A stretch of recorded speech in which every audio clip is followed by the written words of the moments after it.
Queridos padres, querido diácono, querido povo de Deus aqui reunido nesta quarta-feira, que nos acolhe nesta Eucaristia para celebrar o mistério de Deus, que por muito tempo parece ter ficado escondido, mas agora nos é revelado. E nos é revelado não só pelo máximo da revelação que está em Jesus, mas por inúmeros santos e santas que de fato e efetivamente, vivendo a palavra, encarnam o projeto de Deus na sua vida. E esse projeto muito claro de hoje, um projeto de generosidade, um projeto de caridade, mas não de marketing. A gente vive no tempo do marketing.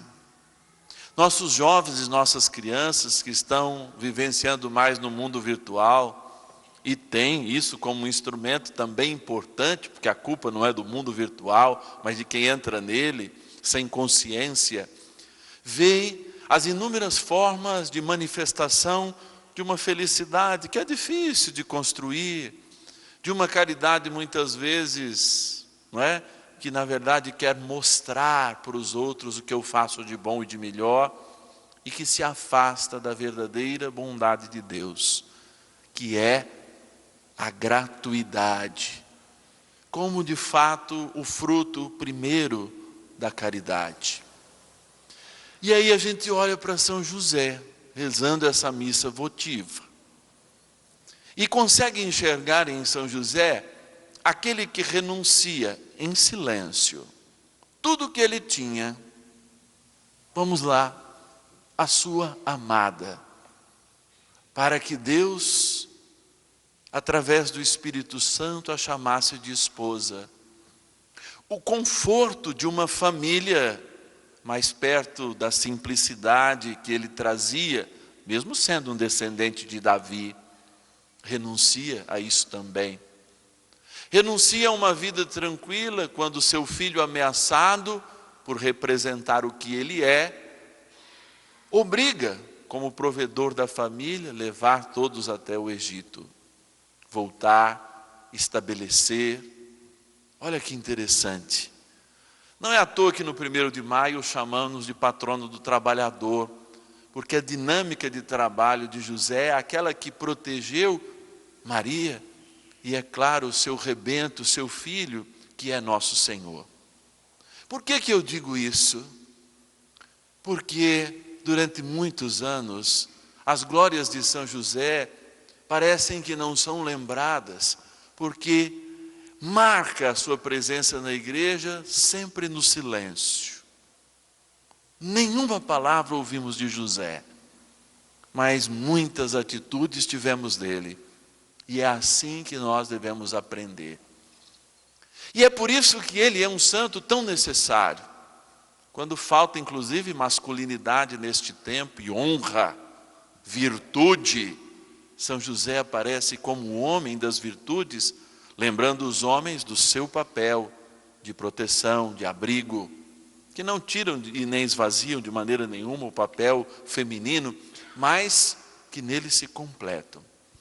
Um homem do silêncio, enquanto a gente quer mostrar tudo o que fazemos, ele nada mostrou, porque ajudou que a revelação acontecesse, protegendo ela quando ela ainda estava incógnita, longe daquilo que Jesus ia revelar, quando não incomodava ninguém na fragilidade de uma criança, mas não deixava de ter responsabilidade sobre até aqueles que foram incógnitas, mas bem cuidados por ele. Por que a palavra de Deus fala muito hoje de José?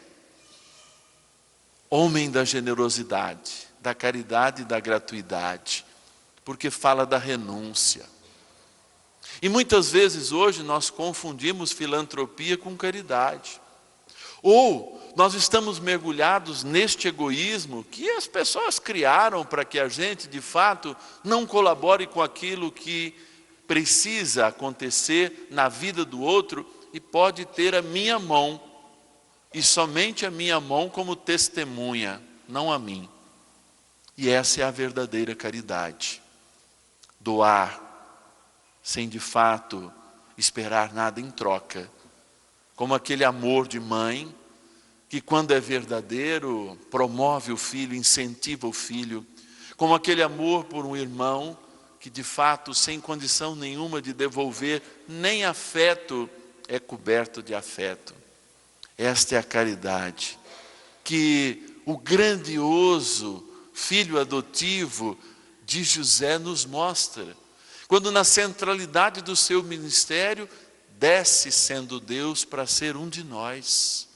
Assume todas as nossas dores, da traição até a última gota de sangue, para, no silêncio amargo e tenebroso da cruz, entregar-se totalmente em favor da gente. E pasmem, ainda nos dar liberdade para que a gente nem o reconheça como Deus. Esse amor extraordinário de Deus, revelado em José, revelado em Nossa Senhora, é um amor que ainda questiona nós como cristãos, porque cristão é aquele que acredita na ressurreição, e para crer na ressurreição nós acreditamos em João 10:10, eu vim para que todos tenham vida e a tenham plenamente. Por isso a mão que ajuda não deve ser reconhecida como a mão do Márcio Tadeu ou do Padre Márcio. A mão que estende para dar, para ser caridosa, para acolher, para abençoar, tem que ser confundida com a mão de Deus. Porque a mão, o corpo, a vida daquele que, mergulhado na graça do batismo, não é mais a sua mão, não é mais o seu corpo, não é mais a sua vida. Temos uma pertença, pertencemos ao Senhor. Por isso que a igreja nos ensina hoje, como já nos ensinou na Quaresma, inclusive através desse evangelho, é de fato uma oração que precisa sim, muitas vezes, da emoção, precisa de ser extravasada, sim, nada contra, é tão lindo quando uma oração é bem proclamada, quando o louvor na igreja acontece com uma voz só, mas ela é sincera de fato, quando além disso, ela encontra na intimidade com Deus, Deus e eu, sem tornar isso absolutamente um ato intimista, mas para que eu reconheça aquele que me formou e aquele que me restaurou a partir de mim mesmo e ainda respeita a minha liberdade quando eu mesmo não mereço. Portanto, a caridade perfeita é aquela que eu estendo a mão sem que a direita saiba o que a esquerda dá e sem que a esquerda saiba o que a direita dá, porque senão vira filantropia. A caridade é quando a minha mão estendida para o pobre, para o irmão que eu acho que não merece, para o doente, é como se fosse a mão do próprio Deus. E por isso, ela não tem nome, senão a mão do próprio Deus. Quantas vezes na vida, ao encontrar, ao exalar esse perfume que nos diz que Santa Catarina de Sena, que cada um de nós deve exalar, passando pela rua, encontrando alguém numa conversa descontraída, a pessoa diz para a gente, não, você falou como se fosse a voz de Deus.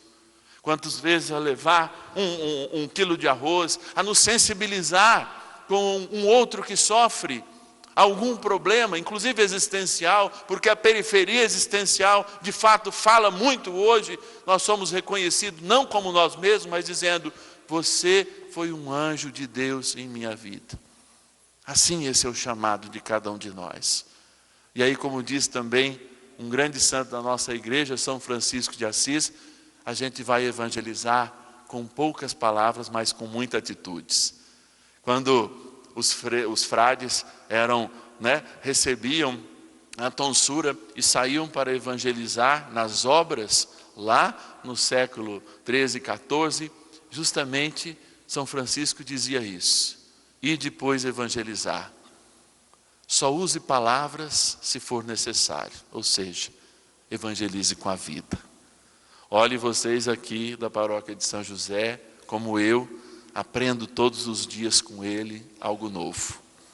Porque nos levando a Jesus junto com Nossa Senhora, a gente aprende o que de fato a gente deve ser. Homens da verdade e mulheres da mesma verdade. Homens e mulheres da justiça. Homens e mulheres da caridade. Não da caridade do marketing, que é filantropia, em que se dá com a mão e se mostra o nome. Mas da verdadeira caridade, de um Deus que continua incógnita ainda para muitos de nós, porque podemos reconhecê-lo por aquilo que Ele faz, e não por aquilo que Ele é. E no dia derradeiro das nossas vidas, seremos assim reconhecidos, não pelo que somos, aliás, não por aquilo que fazemos, mas por aquilo que de fato somos. E olha, se somos o corpo de Cristo, agimos como Cristo. E temos o Evangelho para nos mostrar quais atitudes, de fato, devemos viver, devemos proclamar com as nossas vidas. Amados filhos e filhas de São José, que somos todos nós, que esse grande padroeiro dessa paróquia, que esse grande amor que me escolheu, porque eu tive um José, meus pais, enfim, viveram um momento em que eu tive que ir para a casa de um tio e de uma tia, e eu tive no Toninho um grande amor, um José na minha vida que me criou adotivamente, sem nunca e jamais tirar a perfeição da vida que recebi do meu pai biológico, nem se contrapor a ele. Assim, José também é um exemplo de justiça nisso. A sua relação perfeita com a caridade manifestada no amor e na essência de Jesus, ensinou Jesus, de fato, a relacionar-se com o Pai, ou seja, consigo mesmo. Então, São José tem muito a nos ensinar. E que essa igreja e cada um dos seus paroquianos, que hoje vivem a constância desse tempo e a missão desse tempo, saibam honrar esse grandioso padroeiro, que é patrono de toda a igreja, porque cuidou da primeira igreja, aquela que foi formada no seio da Virgem Maria, que é o nosso modelo de vida e de santidade. São José, rogai por nós. Amém. Este programa teve o apoio dos nossos benfeitores. Seja você também um fiel evangelizador. Ligue para 11 4200 8080.